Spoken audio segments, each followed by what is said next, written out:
Bienvenidos a la revisión de la Agenda Económica AM de este miércoles 1 de junio acá en CNN Chile. Todos sabemos que este día es especial porque el presidente Gabriel Boric rinde su primera cuenta pública al país desde que lidera el Poder Ejecutivo en Chile. Y nosotros, obviamente, acá en Agenda Económica, un especial de Agenda Económica PM desde 1:15 para las 8 de la tarde. Y, por supuesto, durante todo el día, nuestro canal estará transmitiendo todos los detalles del informe que rinde al país el presidente de la República. De hecho, yo estoy acá porque Sebastián Aguirre está desde el Congreso en Valparaíso junto a Mónica Rincón, entregando todos los detalles de lo que va a informar entonces al país el presidente Gabriel Boric. Y yo los invito a que ustedes, a través de las redes sociales, con el hashtag Cuenta Pública CNN, comenten, hagan preguntas y nos acompañen durante todo el día. Y acá, por supuesto, en el programa vamos a hablar sobre lo que uno puede esperar que diga el presidente de la República, especialmente en materia económica. Vamos a hablar de eso.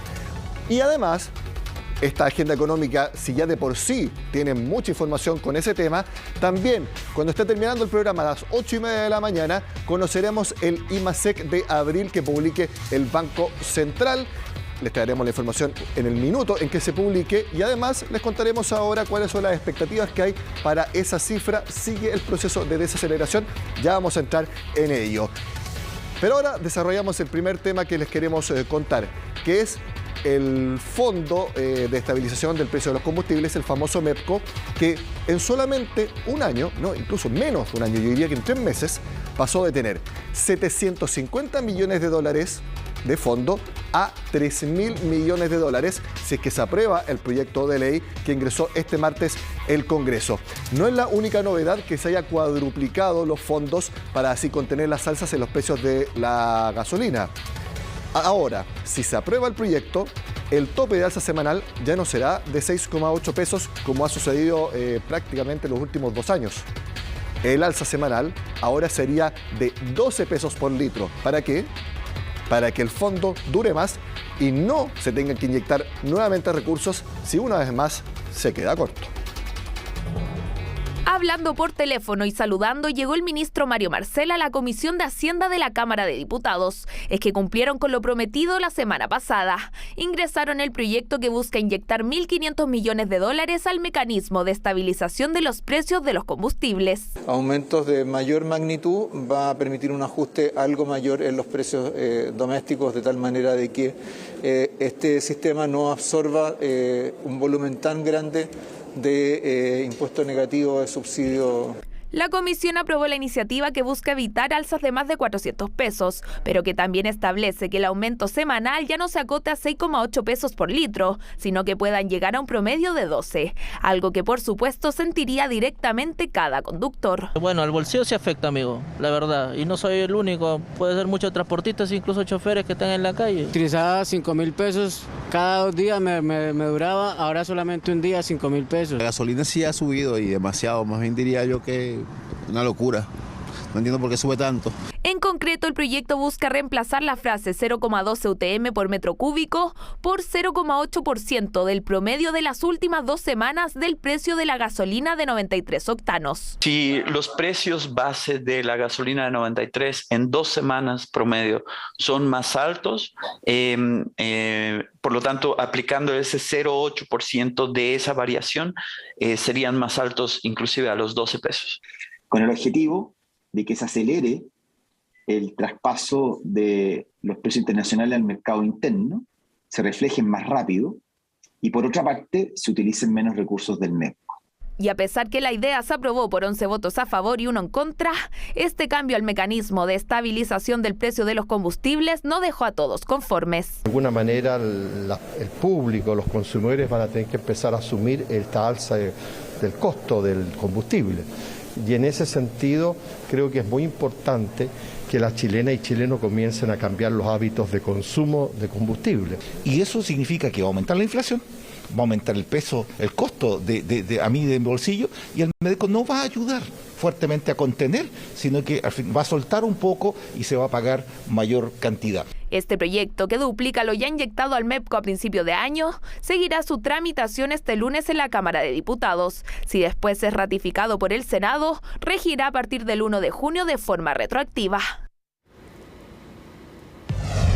Es importante lo que decía el diputado porque si el MEPCO no estuviera, el litro de bencina estaría más o menos en 1.600 pesos.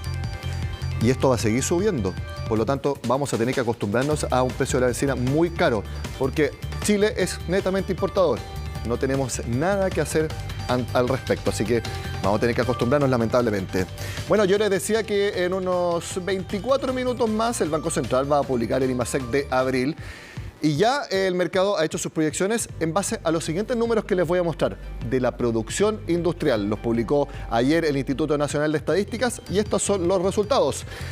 Caída de la producción industrial en abril de 3,6%, la mayor baja desde diciembre de 2020. ¿Por qué? Por la minería, que se desplomó 10,6% debido a un menor tratamiento, especialmente de cobre, porque la ley en los yacimientos, particularmente en abril, estuvo baja. Electricidad, gas y agua, la producción subió 0,9%, específicamente por electricidad y agua, y las manufacturas subieron 1,7%, específicamente por fabricación de químicos. El comercio sigue liderando en términos de porcentaje de los crecimientos, 12,6% durante abril, bastante menor a los últimos meses, y eso da cuenta de la desaceleración de nuestro país. ¿Cuáles son las proyecciones para el IMASEC que hizo el mercado? Lo revisamos en el siguiente resumen, porque siempre cuando se publican estos números, los distintos equipos económicos hacen sus proyecciones. Partimos con lo que comentó Banchile, lo vemos a continuación. Ellos estiman que sería un IMASEC de más o menos 6,5%. Ahí está. Entre 6,5 y 7,5% el IMASEC que estima Banchile. Vamos a revisar ahora. Lo vemos. Esto es Security. Ellos estiman que habría un IMASEC de 6,5% anual. Y esto es muy importante. ¿Cómo sería la comparación de abril con marzo? Ese es el desestacionalizado, 1,8% de caída.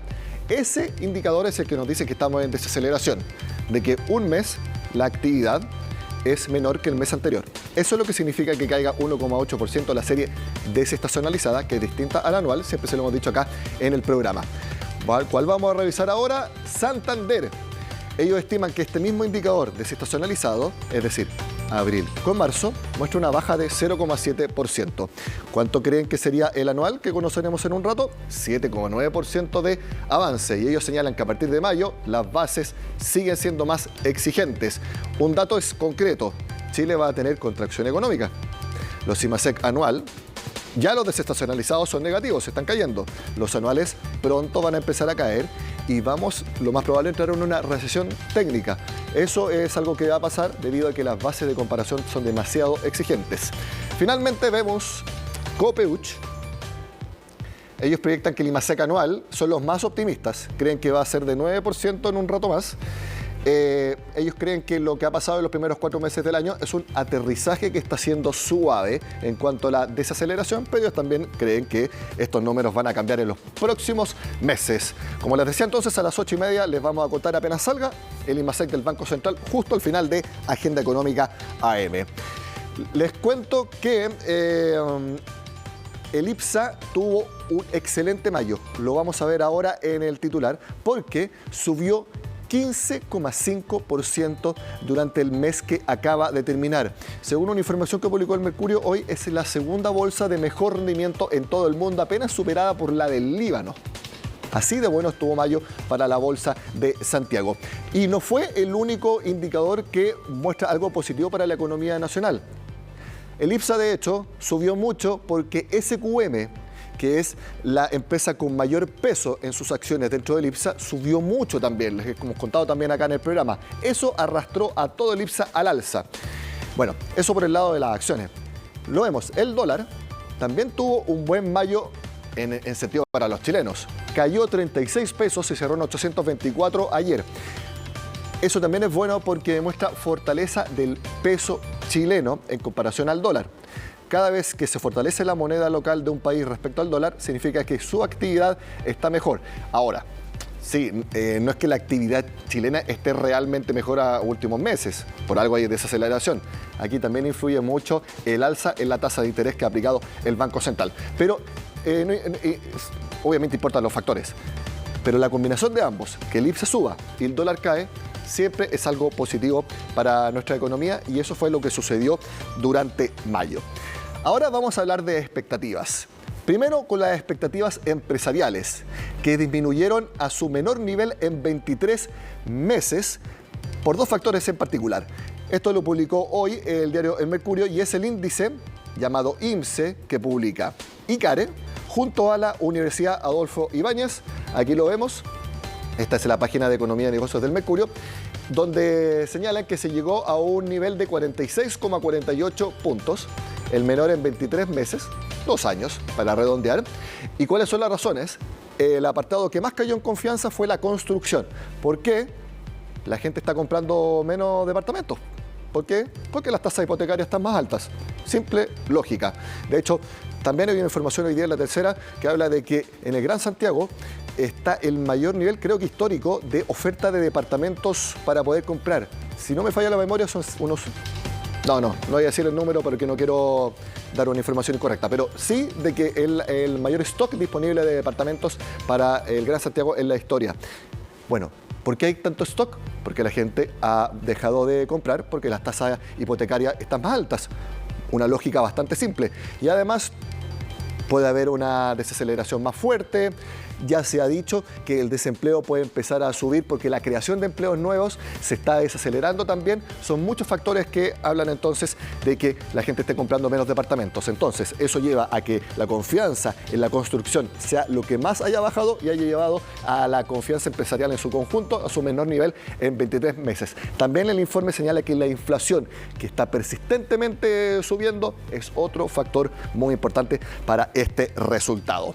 Bueno, ahora pasamos a otras expectativas y que tienen que ver con la cuenta pública que a las 11 de la mañana va a dar el presidente Gabriel Boric. En Agenda Económica le consultamos a dos líderes empresariales y a un economista muy reputado de la plaza qué es lo que ellos creen y esperan que diga el presidente Gabriel Boric en su cuenta pública. Lo vemos a continuación.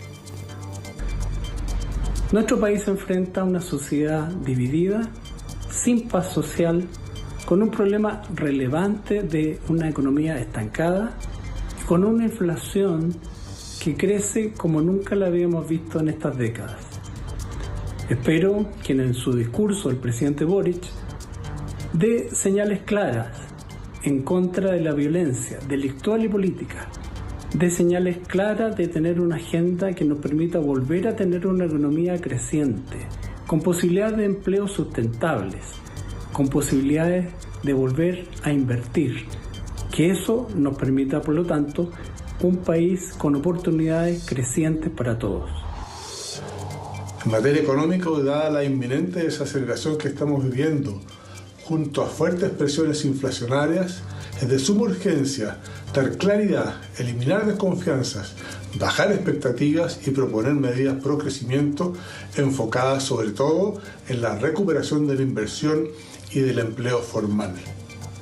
En materia inflacionaria también es necesario que el gobierno mantenga un gasto público acotado, por lo que esperamos que los anuncios vayan en esa línea.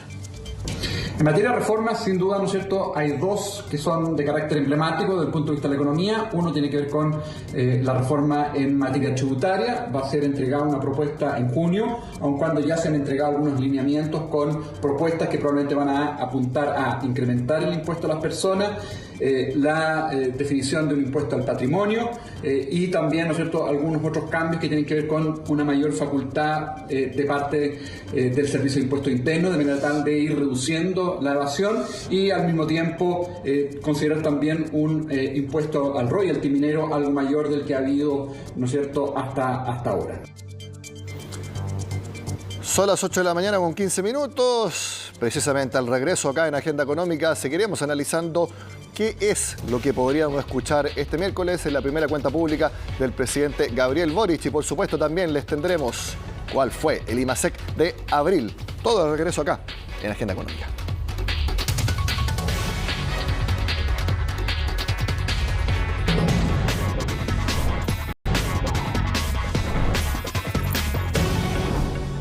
Todos lo saben, en poco menos de 3 horas comienza la primera cuenta pública del presidente Gabriel Boric. El mandatario está desde el lunes en la tarde allá en Valparaíso, específicamente en Cerro Castillo, en Viña del Mar. Y obviamente es el tema principal de la jornada. Lo analizamos ahora en el contacto con el diputado del Partido Socialista y presidente de la Comisión de Hacienda de la Cámara de Diputados, Jaime Naranjo, a quien vemos en pantalla. Diputado, gracias por estar en Agenda Económica. Muy buenos días, Nicolás. Un gusto saludarlo a usted. Igualmente, diputado. ¿Cuál cree que va a ser el tenor principal de todos los temas que hay actualmente en la contingencia, pero el que va a ser el mensaje principal de Gabriel Boric este miércoles? Mire, yo tengo la impresión que esta cuenta pública debiera tener como 3 ejes fundamentales. Uno, por cierto, el tema de la seguridad. Todo lo que tiene que ver con el crimen organizado, el narcotráfico, la delincuencia, con las migraciones que estamos viviendo y con el grave problema de la violencia en la macrozona sur. En segundo lugar, debiera tener una mirada muy profunda en cómo se van a generar a través de inversión pública, ya sea en infraestructura vial, ya sea a través de vivienda, una reactivación económica, donde el Estado juega un rol importante para reactivar la economía. En tercer lugar, yo creo que debiera abordarse reformas profundas que requiere el país, como la reforma tributaria, la reforma de pensiones, la reforma de salud. Y finalmente me imagino que un cuarto eje va a ser cómo enfrentar la situación difícil que viven los sectores más vulnerables de nuestro país y por cierto que aquellos sectores esperan que haya alguna transferencia de recursos a través de un IFE de invierno, de un bono, pero creo que en esa dirección debiera estar la cuenta pública. Porque sabe, Nicolás, y esto creo que es claro tenerlo presente, hoy día todos quieren vivir en un país en paz social. Y tenemos toda la razón, queremos vivir en paz social. Pero para vivir en paz social hay que invertir en la paz social. La paz social no cae del cielo, es fruto de la justicia social. Y por consiguiente, yo espero que en esta hora aquellos sectores que disponen de más recursos estén dispuestos a abrirse a esta paz social y aceptar que el país requiere una profunda reforma tributaria para justamente generar esos recursos que nos permitan invertir en paz social.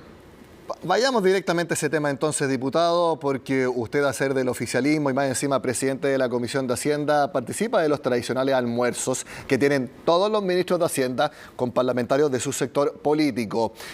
Quiero preguntarle, en el último almuerzo que tuvieron con el ministro Mario Marcel, ¿cuál fue el adelanto que les dio respecto a la reforma tributaria y que uno cree que va a ser parte de lo que diga el presidente en un par de horas más? Mire, para serle bien franco, abordamos el tema del MEDCO. Usted sabe que acabamos de aprobarlo en la comisión, esta inyección de 1.500 millones de dólares al MEDCO para seguir estabilizando los precios de la benzina y que el techo va a pasar de 6 pesos a 12 pesos aproximadamente semanal. Y en el caso de la reforma tributaria, para serle bien preciso y claro, acordamos hacer en los próximos días, en el próximo almuerzo, una reunión prelegislativa para abordar justamente la reforma tributaria y cuáles van a ser sus componentes. Pero lo que yo le he escuchado, tanto en las reuniones del Ministerio de Hacienda como en público al ministro, es que vamos a tener, por decirlo de alguna forma, 2 cuerdas. Una va a ser el proyecto del royalty minero, que ya se encuentra en discusión en el Senado y por consiguiente habrá que darle tiraje a ese proyecto. Y en paralelo, en la Cámara de Diputados entraría una reforma tributaria que afectaría el patrimonio y habría impuestos verdes y todo lo que significa aquello. Pero hasta el momento, si usted me dijera cuáles son los pilares en los cuales se va a basar esta reforma tributaria, a lo menos hasta el momento lo que yo le he escuchado al ministro es que en paralelo va a trabajar el Senado en la reforma del royalty minero y nosotros en lo que es la reforma propiamente tal en que el gobierno la va a fijar. Diputado, sí. Sí, lo que usted dice es muy importante. Lo que usted dice es muy importante, porque lo que hasta ahora se conocía era que no iba a ser todo al mismo tiempo, sino que iba a ser primero un proyecto, después otro y después otro, como que la reforma tributaria se iba a dividir en 3, pero no al mismo tiempo. Lo que usted señala entonces es que sí sería al mismo tiempo, royalty minero entraría por la Cámara Alta y la otra parte del proyecto entraría por la Cámara Baja, tal como usted menciona. ¿Así sería entonces? Es lo que yo le he escuchado al ministro. Espero haberlo interpretado bien. Pero lo que se requiere justamente es que ambas cámaras estén en acción para justamente agilizar y agilizar la tramitación de esta reforma, que es fundamental para generar los recursos económicos y para poder implementar el programa de gobierno que es tan agresivo en términos de inversión social. Me imagino que también, no hay detalle específico, pero también le han comunicado los énfasis que hemos todos escuchado también a través de distintas intervenciones del ministro de Hacienda y también de la subsecretaria Sangüesa, que en la parte de impuestos a la renta ya no va a ser un impuesto a los súper ricos, el mismo ministro de Hacienda lo ha dicho, sino que se va a gravar, por ejemplo, a los tramos, no digo medios, sino que entre medios altos y altos del impuesto de segunda categoría, que es el impuesto a la renta de las personas. Me imagino que eso también es el mensaje que le han transmitido desde Hacienda.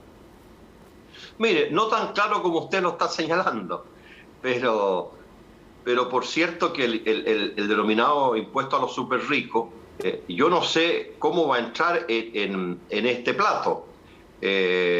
En ningún momento he escuchado que está descartado.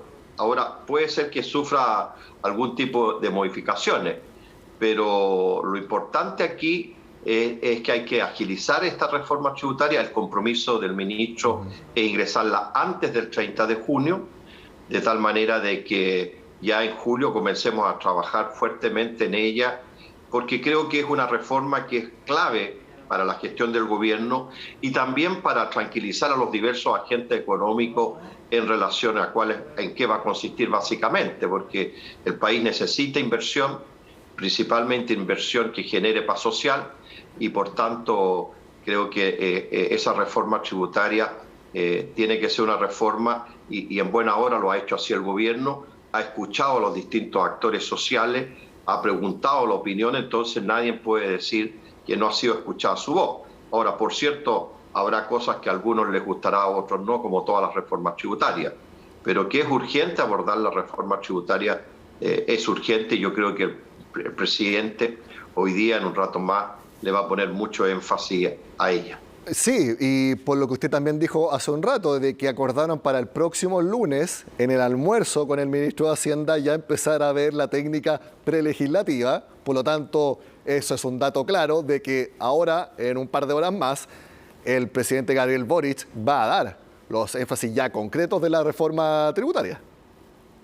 Y yo espero que sí. Yo creo que el presidente va a dibujar en grandes líneas en qué va a consistir esta reforma tributaria, pero nosotros, como le digo, por lo que conversamos el lunes con el ministro, vamos a comenzar el trabajo prelegislativo, que se llama, para poder tomar conocimiento de ella o poder hacer algún tipo de sugerencia, si lo estima bien el gobierno, acogerla. Ya, el lunes entonces lo vamos a contactar de nuevo, diputado, para que nos cuente ahí qué fue lo que empezaron a hablar, porque si se va a presentar hasta el 30 de junio, también el trabajo prelegislativo, usted sabe que se hace sociabilizando los distintos temas, así que ahí lo vamos a andar preguntando. También algo que usted mencionó, quiero preguntarle si es una expectativa suya o es algo que también usted escuchó que se va a anunciar, un IFE para las personas de invierno. ¿Es algo que probablemente también escuchemos al presidente de la República en el Congreso? Mire, yo vengo siendo majadero desde fines de marzo, comienzo de abril, con esta iniciativa de impulsar un bono de invierno, un IFE de invierno. Tal vez distinto a los que conocimos, más acotado, a lo mejor los montos no tan altos, pero yo he recorrido diversos lugares del país, Nicolás, y efectivamente hay sectores de nuestro país sociales que no lo están pasando bien. Lo que ocurre es lo siguiente, Nicolás, la estructura productiva de nuestro país no es homogénea. Y por cierto, como no es homogénea, las realidades económicas y sociales en cada región son distintas. Hay regiones que tienen como base de su estructura productiva la agricultura, y usted al igual que yo sabe que en estos meses de otoño e invierno la agricultura está en receso, y por tanto, por mucho que la gente quiera salir a trabajar, mucho que la gente se quiera acoger al IFE laboral, no los contratan porque no tendrían dónde localizarlo, en qué tarea o función hacerlos cumplir. La región del Maule, de O'Higgins y otras de nuestro país tienen como estructura productiva la agricultura, y por tanto esa realidad golpea fuertemente hoy día en los hogares. Las jefas de hogar, por mucho que quisieran salir a trabajar, no hay empleo. Entonces ahí, y con esto termino, ahí se requiere ir en auxilio de ellos a través de una transferencia directa para que puedan enfrentar en mejor manera estos meses de invierno, principalmente, que ya comienzan. Ahora, si se diera, lo más probable es que sea un IFE muy acotado y focalizado, porque mire, usted mire, lo mismo lo comentó al principio de la conversación.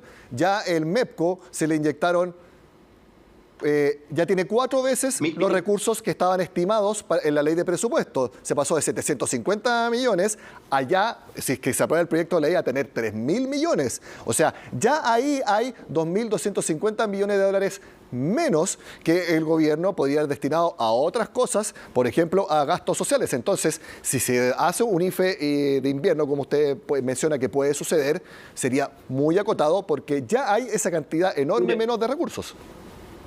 Yo he hecho el estudio y el cálculo, muy acotado, por cierto, y perfectamente podría generarse un IFE de invierno del 60% de vulnerabilidad hacia abajo en la ficha de registro social de hogar, y pensando en un bono de 50.000 pesos por carga familiar, y eso le generaría un gasto mensual, si usted lo establece por 3 meses, de aproximadamente 1.000 millones de dólares al Estado. Es decir, con 3.000 millones de dólares distribuidos en junio, julio y agosto, podría ser una tremenda ayuda para muchas familias que, reitero, por la situación laboral en que se encuentran, de desempleados hoy en día, requieren una ayuda del Estado.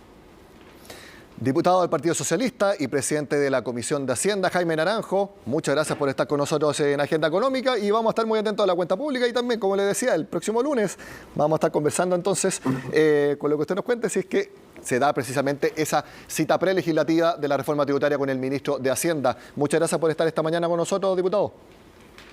Un gusto saludarlo, Nicolás, un abrazo, nos veremos pronto, hasta luego, gracias. Gracias a usted.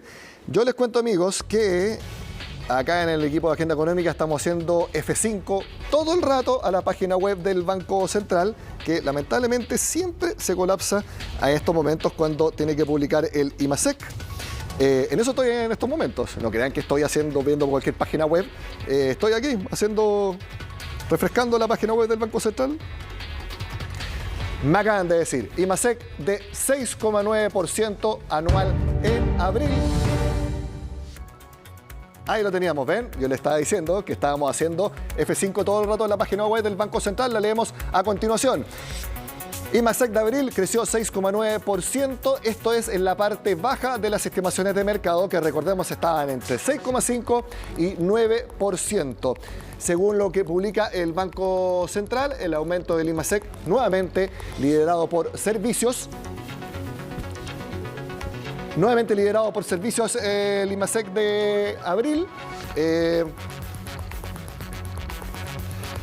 En menor medida el comercio. Eso es muy importante porque significa una desaceleración en el consumo. Por eso se señala que en menor medida es el comercio que impulsó la actividad. Y tal como les mostramos, la producción de bienes cayó incidida por la minería, que el INE informó que la producción minera cayó más de 10% en abril. Muy importante, la serie desestacionalizada, que es la que mide mes con el mes inmediatamente anterior, cayó 0,3%. Es decir, Chile tuvo una actividad 0,3% menor en abril de lo que fue en marzo. Como les dijimos entonces, noticia de último minuto, breaking news económico, el IMASEC de abril muestra un crecimiento anual de 6,9% en nuestro país y un crecimiento desestacionalizado que marca una baja de 0,3 puntos. Terminamos de esta manera Agenda Económica AM. Yo les invito nuevamente, 7:45 de la tarde hoy, Agenda Económica PM extendida, con todos los detalles de la cuenta pública del presidente Boric y por supuesto el análisis del IMASEC de abril. Sigan con nosotros acá en CNN Chile.